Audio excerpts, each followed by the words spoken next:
Bonjour.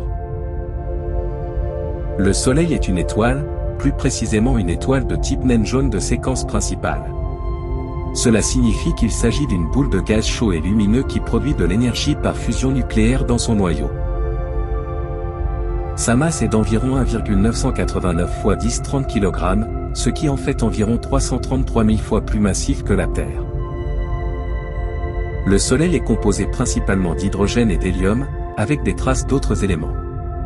La fusion nucléaire qui se produit dans le noyau du Soleil implique la conversion d'atomes d'hydrogène en hélium, libérant une énorme quantité d'énergie sous forme de lumière et de chaleur. Cette énergie est émise dans toutes les directions et rayonne à travers l'espace, atteignant la Terre et les autres planètes du système solaire, ce qui les réchauffe et les éclaire. Le Soleil joue un rôle crucial dans notre système solaire en exerçant une force gravitationnelle qui maintient les planètes, les lunes et autres objets en orbite autour de lui. Il est également responsable des saisons et des variations climatiques sur Terre. En somme, le Soleil est l'élément central de notre système solaire, fournissant la lumière et l'énergie nécessaires à la vie et aux processus naturels sur notre planète. Une éruption solaire est un événement explosif qui se produit à la surface du Soleil. Elle est causée par des interactions complexes entre les champs magnétiques présents dans la couronne solaire, la couche extérieure de l'atmosphère solaire et les particules chargées qui se trouvent dans cette région.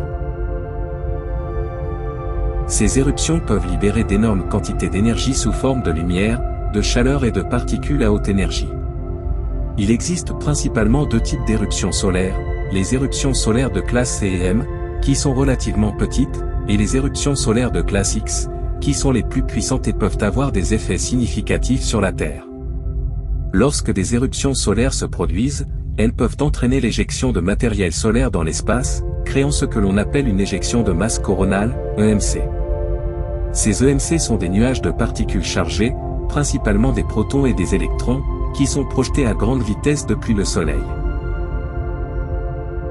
Si une EMC est dirigée vers la Terre et entre en collision avec la magnétosphère terrestre, elle peut perturber le champ magnétique de la Terre, provoquant des aurores boréales et australes plus intenses, ainsi que des perturbations dans les communications radio, les réseaux électriques et les satellites.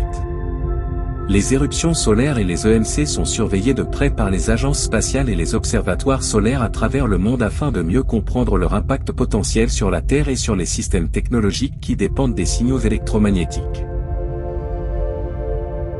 Merci d'avoir regardé cette vidéo et je vous dis à bientôt.